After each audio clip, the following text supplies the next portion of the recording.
Students, welcome to our YouTube channel future doctor classes. Dear students, जैसा कि आप लोगों को पता है कि लास्ट लेक्चर में हम बात कर रहे थे मसल्स कॉन्ट्रैक्शन के बारे में।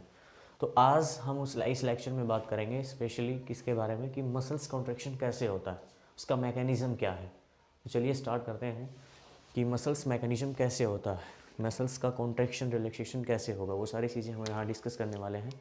तो पहले हेडिंग डाल लेते हैं।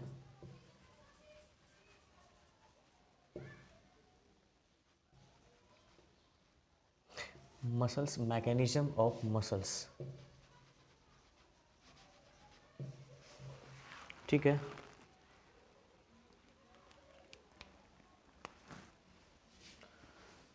SM mechanism. ठीक है, मैकेनिज्म ऑफ मसल्स। तो मैकेनिज्म ऑफ मसल्स में बात करते हैं कि जो अपना न्यूरॉन्स होते हैं, क्या होते हैं न्यूरॉन्स। ऐसे रफली डायग्राम बना देता हूँ मैं।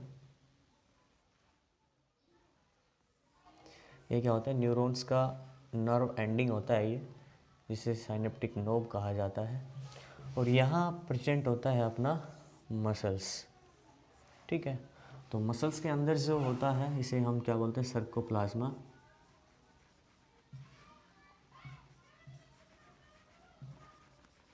सर्कोप्लाज्मा कहा जाता है इसको।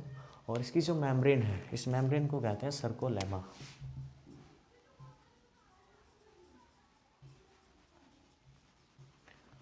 सर्कोलेमा, ठीक है, मेम्ब्रेन को सर्कोलेमा कहा जाता है। इसके अंदर प्रेजेंट होता है कैल्शियम आयंस। क्या होते हैं, इसका जो सर्कोप्लाज्मिक रेटिकुलम होता है, SR जो होता है इसका, सर्कोप्लाज्मिक रेटिकुलम। ये सर्कोप्लाज्मिक रेटिकुलम अपने अंदर कैल्शियम आयंस को स्टोर करके रखता है। क्या करता है, कैल्शियम आयंस को अपने अंदर स्टोर करके रखता है। कौन, सर्कोप्लाज्मिक रेटिकुलम। ठीक है, यहाँ इस साइनेप्टिक नोब्स में भरा हुआ होता है एसिटाइल कोलाइन, केमिकल सब्सटेंस भरा हुआ होता है ACH। ठीक है, एसिटाइल कोलाइन। एसिटाइल कोलाइन इस साइनेप्टिक नोब में भरा हुआ है। जब भी कोई सिग्नल्स हमें मिलते हैं ब्रेन से, तो ये एसिटाइल कोलाइन यहाँ से रिलीज होकर के किसके पास पहुँचता है, मसल्स के पास। मसल्स की जो मेम्ब्रेन होती है सर्कोलेमा, वहाँ पहुँचता है। और इस न्यूरॉन्स और इस मेम्ब्रेन के बीच में जो स्पेस होता है, उस स्पेस को बोला जाता है synaptic space, pre synaptic space बोलते हैं, या फिर न्यूरोमस्कुलर जंक्शन कहा जाता है इसको। क्या कहा जाता है, न्यूरोमस्कुलर जंक्शन कहा जाता है। इस चीज़ को ध्यान रखना कि the space between the neurons and synaptic knob and sarcolemma which is called neuromuscular junction कहलाता है। क्या कहलाता है, न्यूरोमस्कुलर जंक्शन कहते हैं हम इसको। इस न्यूरोमस्कुलर जंक्शन में, किसमें, इस न्यूरोमस्कुलर जंक्शन में ये केमिकल सब्सटेंस जब रिलीज होगा एसिटाइल कोलाइन, तो यहाँ पे इस मेम्ब्रेन में ये एक एक्शन पोटेंशियल क्रिएट कर देता है। क्या क्रिएट करता है, एक्शन पोटेंशियल क्रिएट कर देता है। और एक्शन पोटेंशियल क्रिएट होने के बाद यहाँ से इस सर्कोप्लाज्मिक रेटिकुलम से कैल्शियम आयन रिलीज होकर के इस ओपन स्पेस में आ जाते हैं।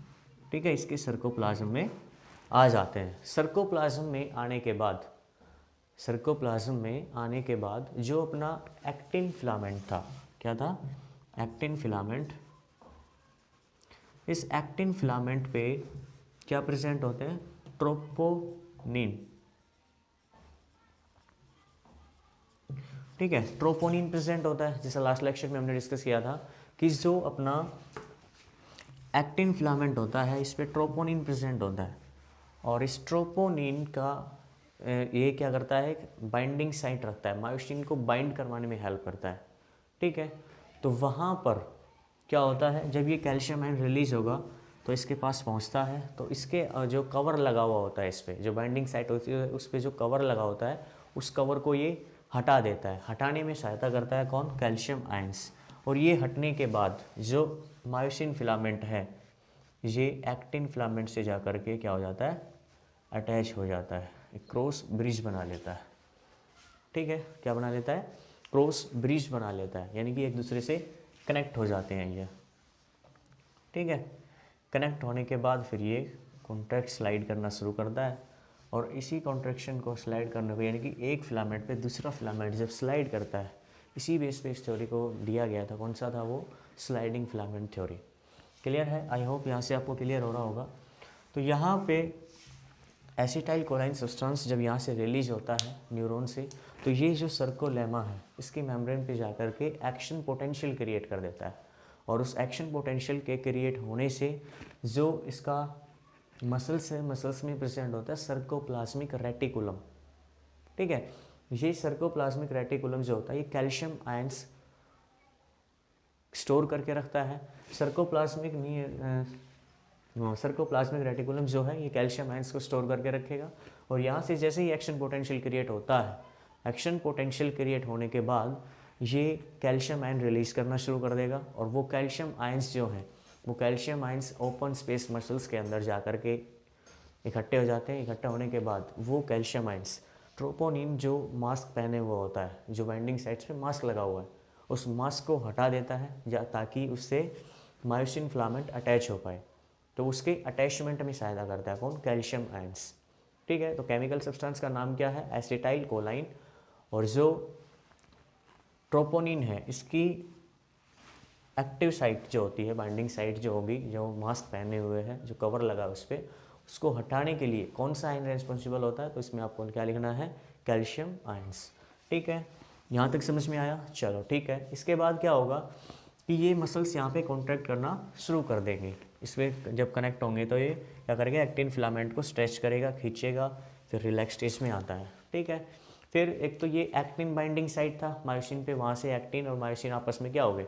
कनेक्टेड हो गए, अटैच हो गए एक दूसरे से। दूसरा पॉइंट हमने पढ़ा था कि जो इसका हैवी मीरोमायोसिन होता है उसमें दो रीजन थे, एक तो एक्टिन एटीपी बाइंडिंग साइट, एक था एक्टिन बाइंडिंग साइट, जहाँ से एक्टिन के साथ ये अटैच हो रहा है जा करके। दूसरा एटीपी बाइंडिंग साइट में क्या होता है कि जब ये मसल्स आपस में कनेक्ट होते हैं, ठीक है, जब ये मसल्स आपस में कनेक्ट होते हैं, जैसे मान लो ये एक्टिन है और ये है अपना मायोसिन फिलामेंट, दूसरा वाला ये क्या है? मायोसिन फिलामेंट है। तो ये आपस में क्या है? कनेक्टेड है। ठीक है, क्रॉस ब्रिज बन के आपस में कनेक्ट हो गई।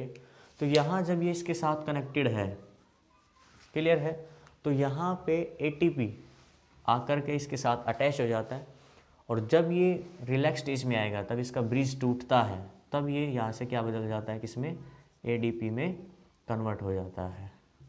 ठीक है, एडीपी प्लस एनर्जी जो है उसमें कन्वर्ट हो जाता है। ये जब ये ब्रिज कनेक्टेड होते हैं तब एटीपी मॉलिक्यूल्स आकर के इससे अटैच होता है, और जब ये यहाँ से नॉर्मल रिलैक्सेशन स्टेज में आता है, जब इसका ब्रिज नहीं बना होता, तो उस स्टेज में क्या होता है? इसका एटीपी जो इससे अटैच हुआ था वो एटीपी किस में कन्वर्ट हो जाता है?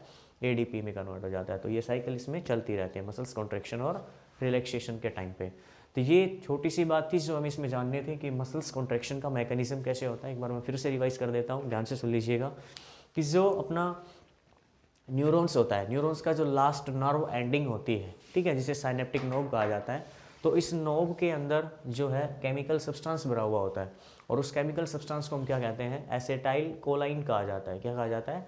एसिटाइल कोलाइन। तो ये एसिटाइल कोलाइन कब रिलीज होगा? जब हमारे बॉडी में कुछ सिग्नल्स ट्रांसपोर्ट होंगे, तब हमें भागना है तो मसल्स कॉन्ट्रैक्ट करने पड़ेंगे। तो उस कंडीशन में क्या होता है? सिग्नल्स यहाँ से आते हैं नर्व एंडिंग तक, और यहाँ पे इस बीच में जो स्पेस है मसल्स और नर्व एंडिंग के बीच में जो स्पेस है, इसको बोलते हैं न्यूरोमस्कुलर जंक्शन।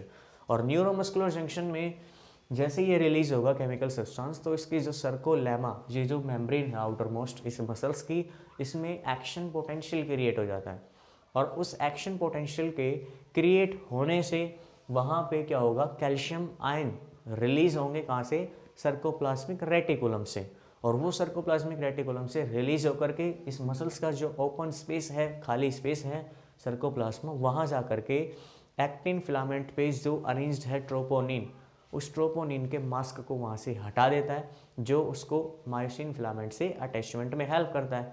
इस तरीके से उनके बीच में क्या बनता है? क्रॉस बन जाता है, यानी कि एक ब्रिज की फॉर्मेशन हो जाती है।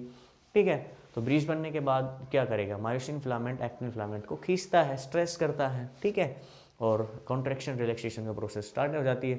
इसके बाद ये एक पॉइंट था जो हमने बात किया कि भाई हैवी मीरोमाइसिन जो होता है उसमें दो साइट थी, एक तो एक्टिन बाइंडिंग साइट और दूसरा एटीपी बाइंडिंग साइट। तो actin binding site I hope यहाँ से क्लियर है। दूसरा आता है अपना जो एटीपी बाइंडिंग साइट है। तो एटीपी बाइंडिंग साइट का मतलब क्या होता है? जब ये मसल्स अटैच्ड होते हैं उस कंडीशन में एक एटीपी मॉलिक्यूल्स आता है और इस एटीपी बाइंडिंग साइट से आकर के क्या हो जाता है, अटैच हो जाता है। और जब ये क्रॉस वहाँ से टूटता है, क्रॉस ब्रिज वहाँ से हटता है, ब्रिज टूटता है, रिलैक्स स्टेज में आता है, तो उस समय वो एटीपी मॉलिक्यूल्स किस में बदल जाता है, एडीपी में, इसमें बदल जाता है एडीपी में। और फिर से ये साइकिल जो है एडीपी एटीपी की ये कंटिन्यू चलती रहती है। क्लियर है? आई होप आपको यहाँ से समझ में आ गया होगा। तो डियर स्टूडेंट्स, आज के क्लास में जो मसल्स कॉन्ट्रैक्शंस के रिगार्डिंग अपना क्लास था, इसमें इतना ही हमें पढ़ना है। नेक्स्ट जो लेक्चर होगा अपना, उस लेक्चर में हम डिस्कस करेंगे डिफरेंट टाइप ऑफ जॉइंट्स जो ह्यूमन बॉडी के अंदर पाए जाते हैं। क्लियर है? तो आज के लिए thank you, bye bye, have a nice day. पढ़ते रहिए, मुस्कुराते रहिए, and one another thing, you also revise those things which we discuss in this chapter. फिर भी अगर कोई एनी डाउट्स आपको आता है इस चैप्टर से regarding, then you can send by message. आप अपने डाउट्स को क्लियर कर सकते हैं। आप मेरे को कमेंट सेक्शन में अपना मैसेज छोड़ सकते हैं, अपना डाउट छोड़ सकते हैं, उसका सॉल्यूशन मैं आपको वहाँ अवेलेबल करवा दूँगा। चलो ठीक है, okay bye, thank you, have a nice day.